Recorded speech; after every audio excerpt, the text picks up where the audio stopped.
The morning light filters through stained glass windows that haven't seen a congregation in over 20 years. Dust particles dance in the colored beams, settling on empty pews where families once gathered every Sunday for over a century. This is Sacred Heart Lutheran Church in Monowai, Nebraska. Population 1. Yes, you heard that right. One person. Elsie Eiler is the last resident of this town that once thrived with over 150 souls, all centered around this very church. But Sacred Heart isn't alone. Across America's heartland, thousands of churches are disappearing. Not burned down, not demolished, but slowly, quietly fading away as the communities that built them pack up and leave for the cities. These aren't just buildings, they're the cathedrals of rural America, the social centers that held entire communities together through the Great Depression, 2 world wars, and the Dust Bowl. And they're vanishing at a shocking rate. Every week, 3 rural churches close their doors forever in the United States. That's over 150 churches a year, many of them architectural marvels that took entire communities decades to build. The story of America's vanishing rural churches is really the story of how a nation was built, and how the very heart of American identity is slowly being erased from the landscape. Let's travel back to 1862. Abraham Lincoln has just signed the Homestead Act, offering 160 acres of free land to anyone willing to farm it for 5 years. Suddenly, hundreds of thousands of people are streaming into the Great Plains, many of them immigrants from Germany, Norway, Sweden, and other European countries, carrying nothing but their tools, their families, and their faith. Hans Muller arrived in Kansas with his wife Greta and 3 children in the spring of 1869. They built their first home from sod blocks cut directly from the prairie. But Hans had a dream that went beyond just surviving.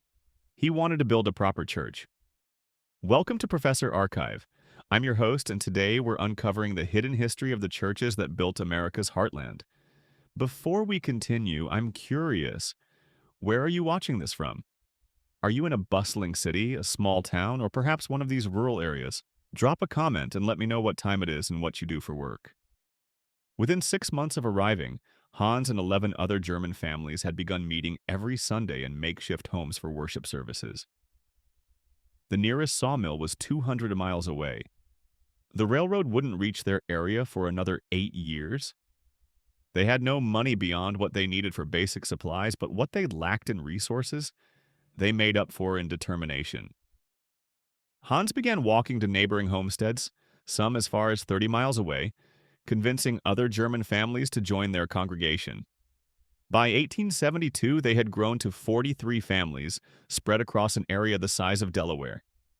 They decided to build their church exactly in the geographic center of their scattered community, on a small hill that could be seen for miles in every direction. What happened next was nothing short of miraculous. The entire community became a construction crew. The lumber had to be hauled by ox-drawn wagons from that sawmill 200 miles away, 4 trips with each round journey lasting 3 weeks. The stained glass windows were ordered from Chicago and carefully transported by wagon over rutted prairie roads, wrapped in quilts to prevent breaking. The church bell was a different story altogether. When the 200-pound bronze bell arrived at the railroad depot, no one had thought about how to get it 30 miles across roadless prairie. The solution came from old Eric Larson, a Norwegian bachelor who appeared with a specially built sledge he'd been secretly constructing for months. It took 16 men, 8 oxen, and 2 full days to transport that bell.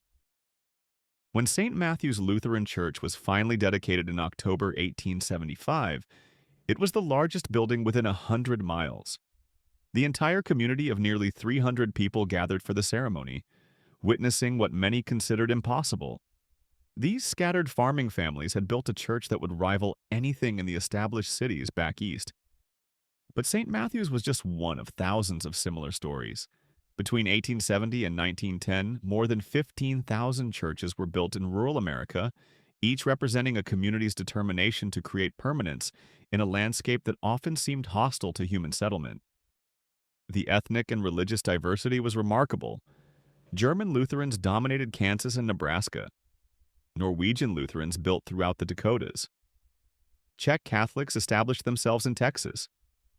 Swedish Baptists created communities in Iowa.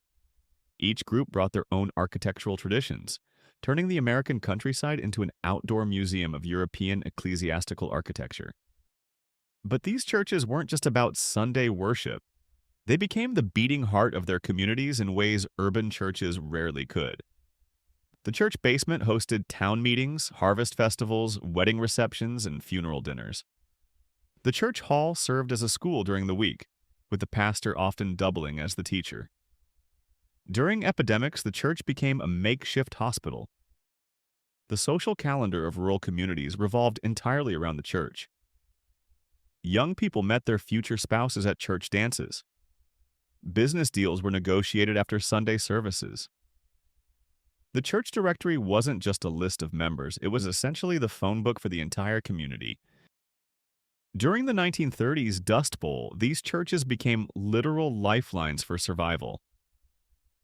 The basement of Bethel Methodist Church in Kansas served as shelter during the worst dust storms, when visibility dropped to zero and people could suffocate if caught outside. Even when families were deciding whether to abandon their farms and head west to California, it was often the church that provided the emotional anchor that convinced them to stay and rebuild. The dedication was extraordinary. There are documented cases of farmers walking 15 miles through blizzards to attend Sunday services. Families would load their entire households into wagons, sometimes traveling for hours over nearly impassable roads, because missing church simply wasn't an option. These churches also became repositories of community memory. Every major event was recorded in church records: births, deaths, marriages, baptisms. The church secretary served as the unofficial town historian, keeping detailed records that now provide invaluable insight into how these communities functioned. World War II marked a turning point. Young men left for the war and never returned, not because they died in battle, but because military service had shown them a larger world beyond their isolated farming communities. Agricultural mechanization was also reducing the number of people needed to farm. Where it once took a family of 6 to operate a 160-acre farm, new equipment meant one person could handle twice that much land. The churches began to notice the change in the 1950s. Sunday school classes that once overflowed with 30 children dwindled to 5 or 6. Collection plates that once provided enough money for a full-time pastor could barely cover utilities. The 1960s brought the interstate highway system, which made it easier for rural residents to leave their communities. A farmer could now drive to a larger town for shopping, banking, and even church attendance. As rural populations declined, so did the businesses that supported them. The general store closed, the grain elevator shut down, the school closed. One by one, the institutions that made small-town life viable disappeared, and the church was often the last to go. Many churches fought desperately to survive. Lutheran churches began sharing services with Methodist congregations. Catholic churches welcomed Protestant families to their social events. Denominational boundaries that had once been absolute became flexible when survival was at stake. Some tried to reinvent themselves as community centers. Others attempted to attract tourists with their interesting architecture or historical significance. The most heartbreaking attempts involved busing in children from larger towns for Sunday school, hoping young families would follow. But these efforts couldn't address the fundamental problem. The communities themselves were disappearing. The closing of a rural church follows a predictable pattern. First, the congregation can no longer afford a full-time pastor. Then, attendance drops below 30 regular members. The roof starts leaking with no money for repairs. Windows break and don't get replaced. Finally comes the heartbreaking decision to close. The remaining members, often elderly people who have attended their entire lives, gather for a final service. They sing the same hymns their grandparents sang when the church was built. They share memories of weddings, funerals, and baptisms within those walls. They try to decide what to do with the communion silver, the organ that someone's grandfather donated in 1923. What happens next varies. Sometimes the building is sold and converted. Sometimes it's donated to a historical society. More often, it simply sits empty, gradually deteriorating until it becomes unsafe and has to be demolished. Today, the statistics are staggering. Kansas alone has lost over 500 rural churches since 1950. Nebraska has lost more than 300. The Dakotas have each lost over 200. Driving through rural America reveals empty churches everywhere. Gothic revival buildings in the middle of nowhere. Their stained glass windows boarded up, surrounded by crumbling cemetery walls. The architecture being lost represents irreplaceable cultural heritage. These weren't standardized buildings, but unique structures reflecting the specific skills and traditions of their communities. Hand-carved wooden altars, stained glass windows made by local craftsmen. Stonework requiring skills passed down through generations. When these buildings are lost, irreplaceable examples of American folk art disappear. The social impact extends far beyond religious function. In many rural areas, the church was the only institution bringing people together regularly. When churches close, there's often nothing left to maintain social connections in communities spread across hundreds of square miles. This isolation has contributed to the mental health crisis in rural America, where suicide rates now exceed urban rates by significant margins. The economic impact is also significant. Rural churches were major employers and purchasers of local services. When a church closes, it represents the loss of one of the few remaining sources of economic activity in struggling rural communities. But perhaps the most profound loss is cultural. These churches were repositories of community memory, places where traditions passed from generation to generation. The stories told during funeral dinners, the genealogies maintained in records, the photographs displayed in hallways. This was the cultural DNA of rural American communities. When churches close, this knowledge often dies with the last generation that remembers. However, not all rural churches have given up. Some have found innovative ways to adapt. Virtual services, which became common during COVID-19, now allow scattered members who can no longer travel long distances to participate from home. Former members who moved to cities decades ago can reconnect through online services. Technology has become an unexpected ally. Churches that once struggled with old pump organs can now use streaming services for high-quality musical accompaniment. Social media helps maintain connections with former members and sometimes attracts newcomers seeking community. Some churches have embraced their role as historical preservationists, partnering with universities to document community stories. Others serve new populations. Churches in areas with Latino agricultural workers have begun offering Spanish services, creating vibrant new congregations in nearly empty buildings. The agritourism movement has provided opportunities for churches in scenic areas. City dwellers looking for authentic rural experiences will travel for harvest festivals or Christmas pageants. Some host farm-to-table dinners and craft fairs. A few have become environmental education centers, connecting traditional stewardship values with contemporary sustainability concerns. Their commitment to caring for the land resonates with both traditional agricultural members and newcomers interested in organic farming. The COVID-19 pandemic provided an unexpected test of resilience. Many discovered virtual services actually expanded their reach, including members unable to attend due to distance or health issues. Some rural churches found their online services attracted viewers worldwide, people seeking connection to their rural roots. Looking toward the future, several trends will determine which churches survive. Climate change is making some rural areas more challenging to live in, potentially accelerating population decline.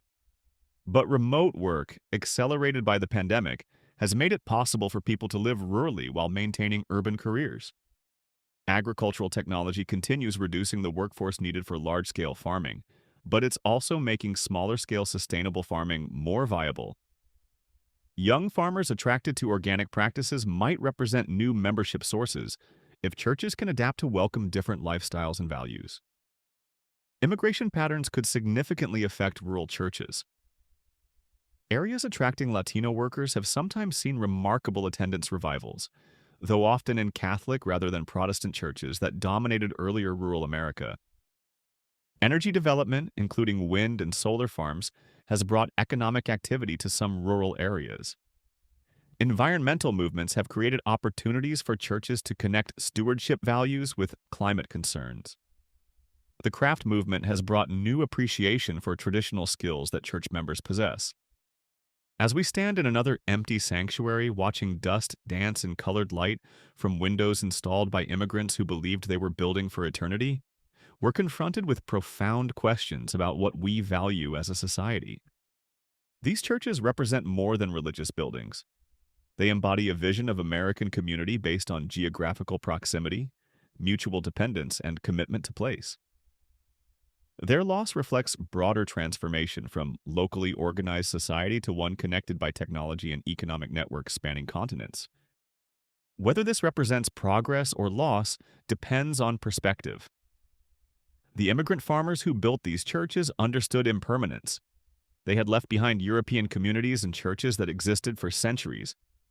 They built new ones not believing they would last forever, but because building them was the right thing for their time and place.